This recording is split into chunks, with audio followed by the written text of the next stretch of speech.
أعوذ بالله من الشيطان الرجيم بسم الله الرحمن الرحيم الحمد لله رب العالمين والعاقبة للمتقين والصلاة والسلام على أشرف خلقه سيدنا ونبينا ومولانا محمد وعلى آله وأصحابه أجمعين رب اشرح لي صدري ويسر لي أمري واحلل عقدة من لساني يفقه قولي وأفوض أمري إلى الله إن الله بصير بالعباد.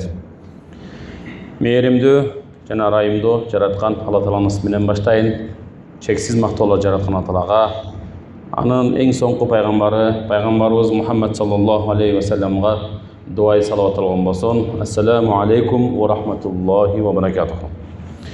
Урматтуу жума күнүндө, Алланын сүйүктүү күнүндө коттуу ушул мечитке, Алланын үйү болгон мечитке келген, жумага келген жалпы мусулман бюртугандарыбыз Аллахым кадамдарыңыздарга соопторду, хасанаттар жазган болсун. Иншалла бүгүн өзгөчө бир күн, жума күнүндө дуалардын кабыл боло турган учуру бар. Андан кийин бул жума күнү биз үчүн бир майрам бир күн. Ошондой эле жума күнүндө дагы бир гана өзүбүздү эмес, өзгөнү башкаларды дагы ойлой турган бир күн болгондуктан, мына ошол куттуу жума күнүндө мечитке албетте бир эле максат менен келебиз. Бул дагы болсо Алланын ыраазылыгы үчүн жума намазын окуп, бир жакшы ушул жерден бири-бирибизден пайда алып кетүү максатында келет экенбиз. Маселе ушул мечиттин ичинде ана калыш эмес, мечиттин да сыртына чыккандан кийин ушул мечиттин ичиндеги атмосфераны, ушул мечиттин ичиндеги алып аткан руханий азыктын таасирин сыртта дагы үй бүлөбүздө, жумушта, көчөдө көрсөтүү максатында, жашоо максатында бир гана өзүбүз жашоо эмес, жашатуу үчүн жашоо деп айтабыз. Башкалардын да жашашына себепкер болуу үчүн келгендиктен, иншалла мен ойлойм бул күн жалпы эле бул күндү ойлогон адамдар үчүн, бул күндүн сообун, кайрымын Алла Тааладан күткөн инсандар үчүн берекелүү күндөрдөн болот деген жакшы тилек, үмүттөбүз иншалла. Андыктан бүгүнкү жума күнүндө иншалла мен да сиздер менен бүгүн келиңиздер ушул бир теманын үстүндө кеп кылсак деп отурам. Бул дагы темабыз. Баарыбыз деле Кудайга шүгүр, Алла субханала таала эркек жана аял кылып жараткан. Ошол эркек жана аял кылып жараткандан бир гана өзүнө ибадат кылыш үчүн жараткан. Бирок ошол эркектин дагы, ошол аял затынын дагы өзүнүн милдеттери, укуктары бар экендигин билебиз. Пайгамбарларды дагы эне төрөгөн, аалымдарды дагы, олияларды дагы, падышаларды дагы, залкарларды дагы, мыктыларды дагы төрөп, тарбиялап өстүргөн эне, аял заты. Ошол салиха, дурус, ыймандуу аял заты жөнүндө бүгүн кеп кылмакчыбыз. Эмне үчүн жума күнүндө сиздер менен отуруп, бүгүн эркектер келип аткан бул мечитте аял заты жөнүндө кеп кылайлы деп суроо беришиңиздер мүмкүн. Айтар элем, себеби эгер аял дурус болсо, аял жакшы болсо, эр жакшы болот. Аял киши жакшы боло турган болсо, мыкты боло турган болсо, мына ошол биз тарбиялап аткан кыздарыбыз мыкты боло турган болсо, биздин кармагыбыздагы жубайыбыз мыкты боло турган болсо, бизди өстүрүп тарбиялап аткан эне мыкты боло турган болсо, мына ошол үй бүлө мыкты болот. Үй бүлө мыкты болсо, бул коом мыкты болот дегендиги. Ошондуктан мыкты инсандардын артында ким турат десеңиз, аввала эң башта Аллах турат. Андан кийин устаздар турат. Бирок эң чоң устаз ким десеңиздер, бул дагы болсо эне жана ата. Андыктан ошол салиха аялдар жөнүндө буйрса, чектелген аз убакыт болсо дагы ошол аз убакыт ичинде кимдер бул аял заты? Салиха аял деген дурус, ыймандуу, биз күткөн мыкты аялдар кандай болот экендигин. Анан бул албетте уккандан кийин жаныбыздагы өзүбүздүн кабыргабыз болгон жубайыбызга, кыздарыбызга, жакын эже карындаштарыбызга албетте жеткирүү максатында мына ошол бүгүнкү жума күнүндөгү аял заты жөнүндө буйрса кеп кылмакчыбыз. Алла субханала таала Куранда Ниса сүрөсүндө 34-аятында мындай бир өзүнүн аял заты жөнүндө, салиха аял жөнүндө ушунда баяндаган аят бар. Бисмиллахир-рахманир-рахим. Фас-салихату qanitatun hafizatun lil-gaybi bima hafizallah. Салиха аялдар кимдер деген суроого жооп берип атат. Салиха дурус, ыймандуу аялдар деп айтып атам. Бирок ыймандуу, дурус, мыкты дегенди ар бир адам эгер өзүнүн акылына салып калчай турган болсо, ар кимисине ар кандай келиши мүмкүн. Динибиз кандай деп атат? Динде Курандагы Алла субханала тааланын пайгамбар саллаллаху алейхи ва салламдын тилинде анын жашоосундагы аял заты кандай болуш керек экенин жана үммөтүнө, мусулман пендесинин жалпы үммөткө да үммөттүн аялдары кандай болуш керек экендигин баяндаган жакшы мыкты аяттардан. Мына салих аялдардан мындай айтканда салихат, ыймандуу, салих, дурус аялдар ким десе, бул дегени салиха дегени мутиатун лиллах. Алла Таалага итаат кылып моюнсунган аял заты. Алла Тааланын буйруктарын эки кылбаган, баш тартпаган, жок дебеген, кандай гана абал болбосун бардыгына макул деп жараткан буйруптур, анда мен ошону аткарайын деген аял заты. Мына ошол аял заты кандай десе, канитатун, Алла Таалага жана өз жубайларына моюн сунган, жана ошондой эле каниет кылган аял заты деп айтат дейт. Каниет кылган дегенде барына дагы, жогуна дагы каниет кылган аял заты. Барды бардай бартай билген, сактай билген, шүгүр келтирип ыраазы болуп, Алла Таалага жана күйөөсүнө ыраазы болгон, жокто болсо дагы сабыр кылып, каниет кылып, мындан дагы жаманы бар эмеспи? Андан көрө ошо жаманын төмөндөрүн карап туруп шүгүр дейли деп каниет кылып жашаган аял заты дейт. Жана ошондой эле хафидатун лил гайби бима хафидаллаху. Аятта уландысында Алла Таалам алардын укугун кандай сактаган болсо, Алла Таалам аял затынын укугун кандай сактаган болсо, сактоо деген нерсе Алла Таалам дегеле ислам дининде аял затына өзгөчө орун берген. Динибизде аялдын орду абдан жогору. Кээ бир аялдар чыгып бүгүнкү күндө ислам аялдын укугун чектейт экен, чүмкөнтөт экен, көчөгө чыгарбайт экен, башка кылат экен, тиги кылат экен деп бүт сын көз менен карап аткан болсо, мен айтат элем жок, андай эмес. Эң башта карайлы, Кур'ан-ы Керимде эркектер деген сүрө барбы?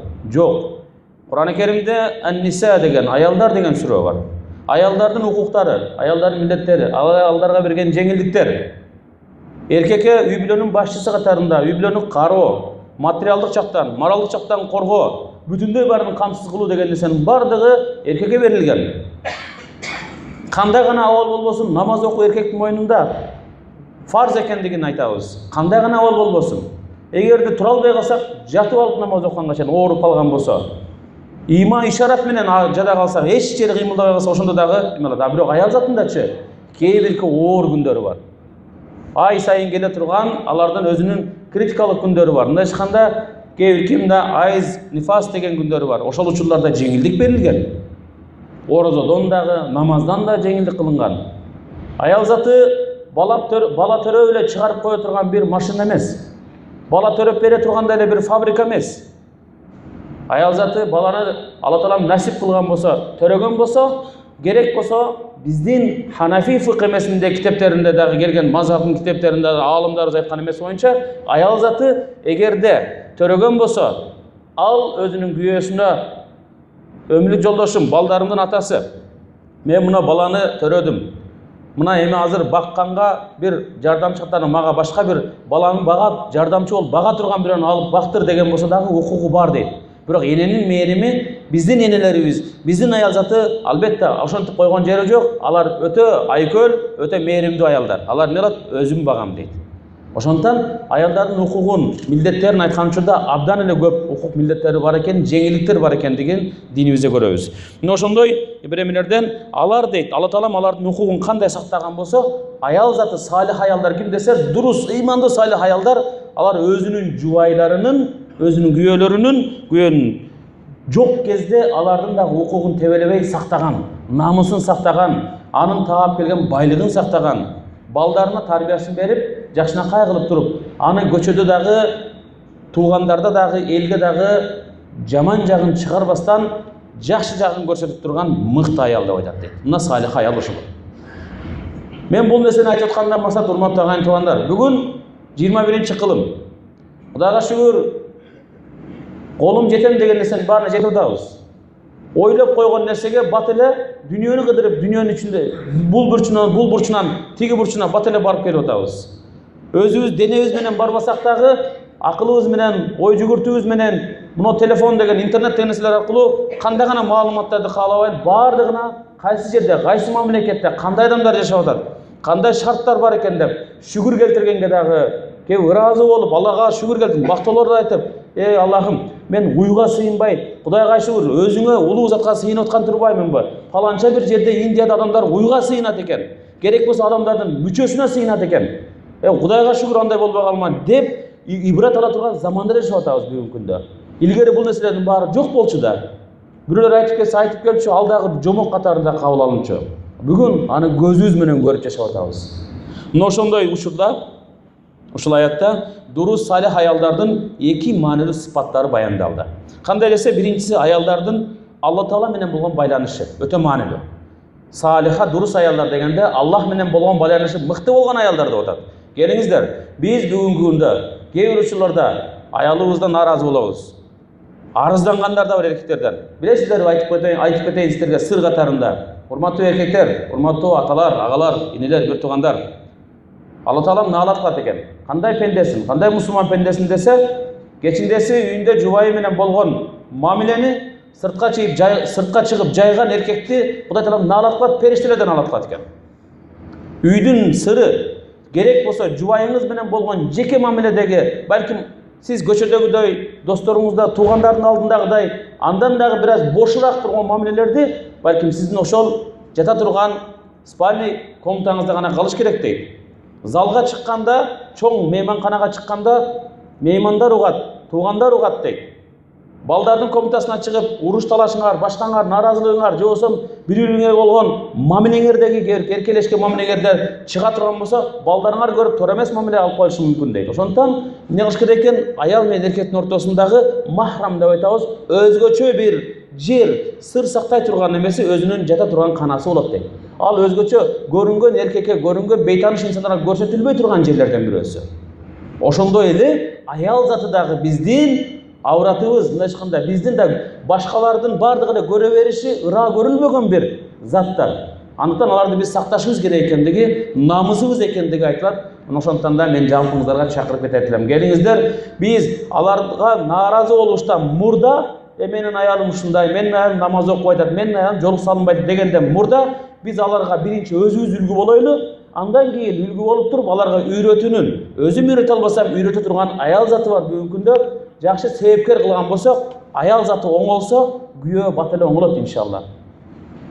Динибизде аял затынын күйөөгө караганда дагы таквараак болгондугу талап кылынат. Эмне дегенде, эртең менен сиз баамдатка турганда, сиздин дааратыңызга суунут камдап берген аял заты болуш керек. Сиз турганда аялыңыз уктап аткан болсо, намаз окубай аткан болсо, ал үйдө берекет болбойт дегендиги. Бир эркек өзү тарта албайт жүктүн бардыгын. Ошондон салих аялдарды бул Куран аятында, Ниса сүрөсүнүн 34-аятында Алла Таалам эки нерсеге токтолду. Биринчи, Аллах менен болгон байланышы күчтүү болгон аялдар деди, таква аялдар. Экинчиси ким десе, экинчиси салиха аялдардын күйөөсүнүн алдындагы милдеттерин сезип аткара билген мыкты аялдар деди. Моюн сунган, күйөөсүнөн ар бир маселеде кеңешип турган, жадай калса сыртка чыга турган болсо, балдарымдын атасы сыртка ушул жерге барып келсем болобу деп уруксат сураган. Мен кеттим. Өзүм билем, өтүгүмдү төргөйлөм деген эмес. Мына ошондой аялдар мыкты салих аялдар деп айтылат экен. Экөөнү орундаткан кезде аял киши пайгамбарыбыз убадалап айткан бейишке татыктуу болгон аял болот экен, иншалла. Имандуу дурус аял болуу өтө маанилүү нерсе экен. Эмнеге дегенде, анткени коомдун уюткусу ошол аялдар, энелер. Эне назары менен карайлы, келиңиздер. Бейиштин эненин таманын астында бейиштептир, атанын таманын астында дебептир. Дагы кайталайм. Эненин таманынын астында деп атат. Бейиштин каалгасы, эшиги аял болгон, эне болгон болсо, анын туткагы эркек деп атат. Бирок туткаксыз дагы, туткачы жок, туткагы жок дагы эшик ачылбай турганын билебиз. Бирок ошондой учурда каалга негизги бейиштин эшиги дагы аял киши экен, эне экендигин айтылып атат. Эненин дуасын алып кал, эненин батасын алып кал, нааразы кылба, ыраазы кыл. Пайгамбарыбыздын хадистери абдан көп, убакыт чектелүү. Мен айтам, силердин араңардан эң мыктыңар ким десе, Пайгамбар саллаллаху алейхи вассалам айтат, өзүнүн жубайына жакшы мамиледе болгондор. Кагып силкип, урушуп, кол көтөрүп, зомбулук кылган эркектер эмес. Ошондон, урматтуу агайын туугандар, бул өзгөчө мааниге болгон тема. Эркек бузулса, бир үй бүлө бузулушун көп аалымдарыбыз айтат. Эркек бузулса, адеп ахлак жагынан бузулса, жүрүм турум бузулса, үй бүлө бузулат, үй бүлө ажырашат. балдар жетім қалады түрлөй. Аял кетет өзүнчө кыйналат. Бирок бир аял бузулсачы, эл бузулат дейт. Бир аял бузулса, эл бузулат экен. Андыктан мүмкүндө бир ишти так аткарып, бекем болуп, андан кийин ошол ишти жараткан Алла Таалага аткарып себептерди койгондон кийин, шарттарын кылып бергенден кийин анан Аллага тобокел кылган мыкты болот экен. Бир падыша болгон экен. Падыша бойго жеткен баласы бар экен. Үйлөнүүгө кыз издептир. Өзүнүн карамагында айылдан, шаардан. Айтыптыр: "О журтум, элим. Кимде ким мен балам бойго жетти, үйлөнтөйүн деп атам. Кыз тандап атам. Кимдин үйүндө Куранды жатка көтөргөн кызы болгон болсо, бүгүн ошол үйдүн чырагын өчүрбөгү эле тынбайм. Мен билейин" деп кечиндеси вазирлерин алып, жардамчыларын алып, баласын да алып, падыша чыкса, карамагындагы шаарга, айылга бүт үйлөрдүн бардыгынын, кызы бар үйлөрдүн бардыгынын чырагы жанык экен. Вазир келип айттыр: "Падышам, бул жагы эмне болду эми? Бардыгын ала албайбыз. Кантип тандайбыз?" десе, эртеси күнү туруп дагы айткан экен дейт: "О эл журтум, эми кимде ким ошо Куранды жатка көтөрүп, бирок түшүнүп амал кылган кыздар болгон болсо, ошол үйлөрдөгү чырагын өчүрбөсүн" деп бүгүн. Эртеси күнү чыкса, айылдын, шаардын жарым үйү жана жанып турган, бир күн мурда жанып турган, чырагы жанып турган үйлөрдүн жарымынын ошол чырагы жанып турат экен да. Өчпөптүр. Бул дегендиги абдан көп Куран жаттаган, амал кылган, түшүнө билген аял заты. Үчүнчү күнү вазир туруп: "Падышам, эмне болду эми? Эмне кылабыз эми?" десе айткан экен дейт: "Болду. Мен ыраазымын. Кудайыма шүгүрлөр болсун. Менин карамагымдагы элимдин өзгөчө аял заты, өзгөчө менин ошол балама ала турган, келечекте болочокто келин кылып ала турган аял заты ыймандуу, Куран жаттаган, түшүнө билгендери жарым экен. Мен бактылуумун. Каалаганын алып берем" деген экен. "Мен коркпойм алардын келечегине" деген экен дейт. Андыктан урматтуу агайын туугандар, ошондон Куран-ы Карим салих аялдар дегенде эки негизги сыпатты баса белгиледи. Qanitatun wa hafizatun lil ghaib. Каниет кылгандар жана ошондой эле күйөөсү жок кезде анын артынан чөп салбастан, көзүнө чөп салбастан, же болбосо кыянатчылык кылып койбостон, же болбосо күйөөсү жок кезде анын буюмун уруксатсыз берип койбостон, уруксатсыз бир жака кетип калбастан, моюн сунуп, кеңешип иш кылган аял деп атат. Жеңил эле экен. Эжекелерибиздин, апаларыбыздын колунан келе турган иштер экен. Муну үчүн атайын бир жерге барып, Европадан, Оксфорд, Кембридж же башка бир чоң-чоң университет бүтүрүп келиш шарт эмес экен. Жетиштүү эле экен. Пайгамбар саллаллаху алейхи вассаламдын бир хадисине назарыңыздарды бурайын, урматтуу агайын туугандар. Келиңиздер. Бул дагы болсо Пайгамбар саллаллаху алейхи вассалам өзүнүн бир хадисинде "Ида саллатил мар'ату хамсаха". Эгерде аял заты 5 убакыт намазды окуган болсо, 5 убакыт намазды окуса, караңыздар. Андан кийин васамат шахраха, 30 күндүк орозосун кармаган болсо, ва хассанат фаржаха, жана өзүнүн намысына бек болгон болсо, намысына бекем болгон болсо, ва атаат бa'laha, жана ошондой эле өзүнүн күйөөсүнө баш ийген болсо, мисалы эгерде кыз бала болгон болсо, ата-энесине баш ийген болсо, мындай ишканда тадхулу мин айи абуабил жанна. Бейиштин каалаган эшигинен кирсин дептир. Бейиштин каалаган эшигинен кирсин. Демек, аяттын жалпы маанисинде салихату фи адиянихинна, дининде дурус болгондар. Дининде дурус болгондар. Мутиат ли азважихинна, күйөөлөрүнө итаат кылгандар, моюн сунгандар деп айтылып атат. Хадистин улан кийинки эмеде, башка бир эмеде бейишке кирүү негиз эмес. Негизги чоң аалымдар айтат, Алланын рахматы, мээримине жетүү негиз. Кээ бирки аалымдар ушундай айткан экен дейт. Бир аалымдын сөзүн айтып атам, менин сөзүм эмес. Мен дептир.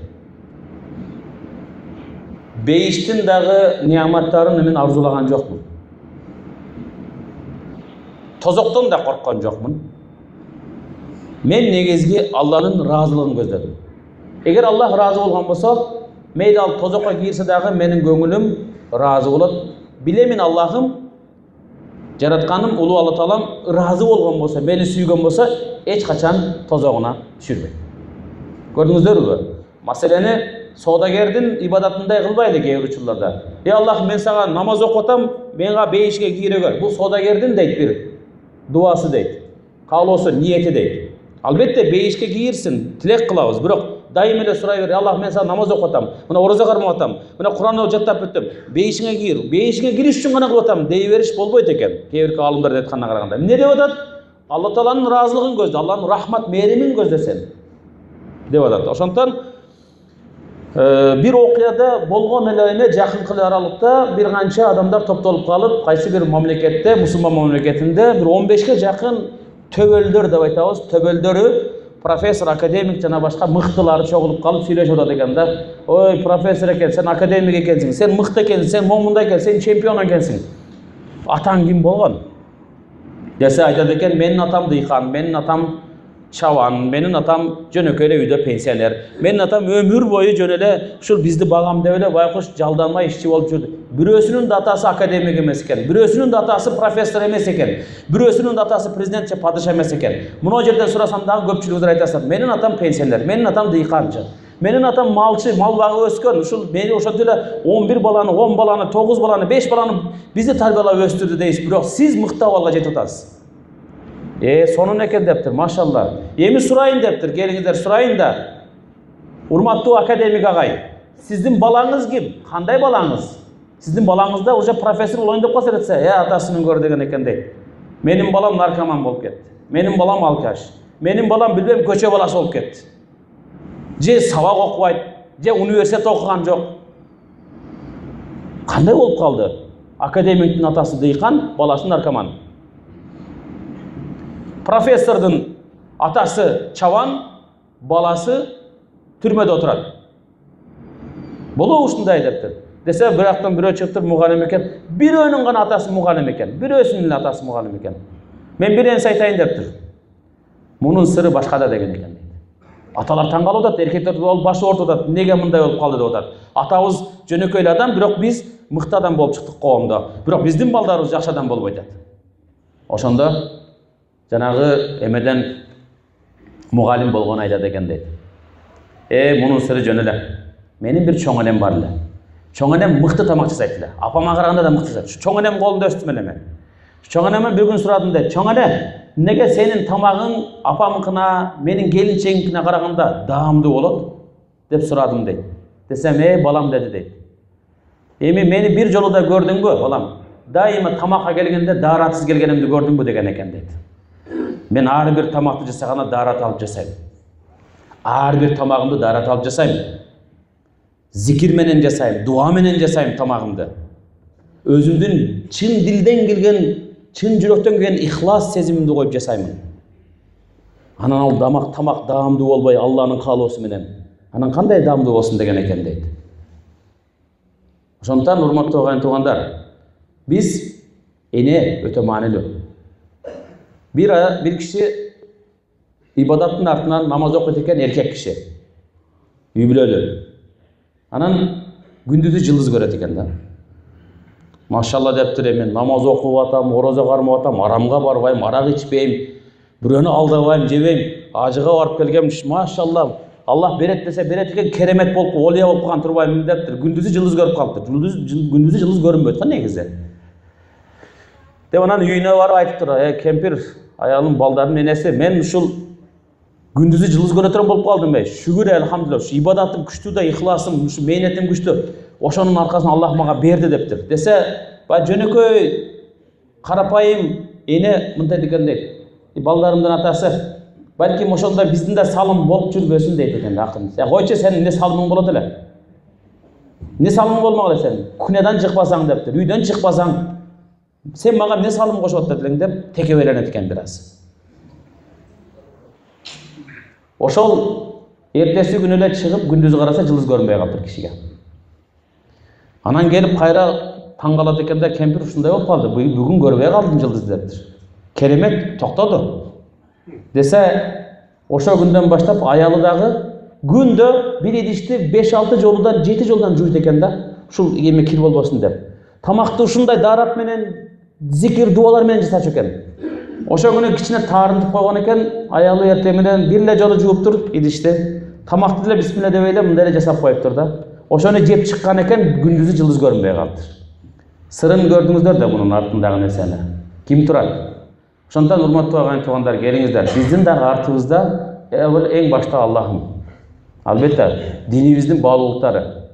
Албетте атабыз түркүк болуп турат, бирок эне салиха, дурус, ыймандуу, намазкөй дуасы менен, даараты менен көптөгөн аулия инсандардын, көптөгөн улуу аалымдардын ата-энесине бир назар салып окуңуздар эле келиңиздер. Өмүр боюнда ата-энеңиз кандай адам болду деп сурап көрсөңүздөр, кандай адам, мыкты адам болгон дейт. Бир аалым айтат дейт. Менин атам менен энем ушундай мыкты адам болгон дейт. Менин атам бул бүгүнкү заманбап аалымдардын ата-энелеринен. Эскерип атат, китебинде жазып атат.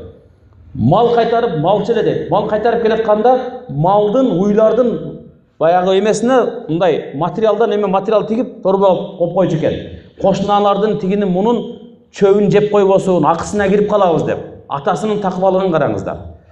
Ал эми энем дейт, бир жолу дагы дейт, кичинекей кезимде биздин энем өзү дайым айтат дейт, бир жолу дагы балам дейт, сени дааратсыз эмизген жокмун. Ар жолкусунда даарат алып анан эмиздим деген экен дейт. Кандай мүмкүнчүлүгү барбы бүгүнкү энелердин? Бар бүгүн. Бүгүнкү биздин энелер, бүгүнкү биздин келиндер дагы буну аткарса болобу? Болот албетте. Бирок буга ишениш керек.